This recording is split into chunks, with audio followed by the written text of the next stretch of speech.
বাংলাদেশি নাকি? আপনি এত রাত্রে এনে বসে রয়েছেন?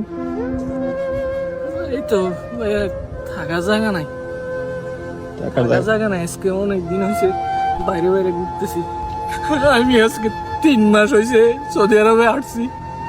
দালালে আইনা আমারে কাজও দেয় না, কিছু না। এক জায়গায় কাজও গেছি, 1 মাস হয়েছে কামের টাকাও দেয় না।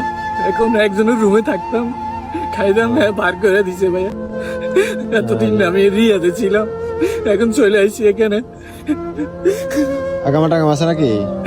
আকামা দেয় নাই, দালালে বলছে 3 মাস পরে আকামা দিব। 3 মাস পার হয়ে গেছে, এখনো আকামা দিছে না। তো খাওয়া দাওয়া করছেন রাত্রে?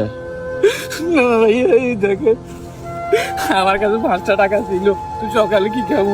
এই দেখেন কবুজ ভাইয়া, একটা কবুজ খাইছি আর এই কটা কবুজ রাখছি, সব তো হয়ে গেছে ভাইয়া গরুর মতো। তো আপনার এনে আপনার আপনার কাইন্দেন না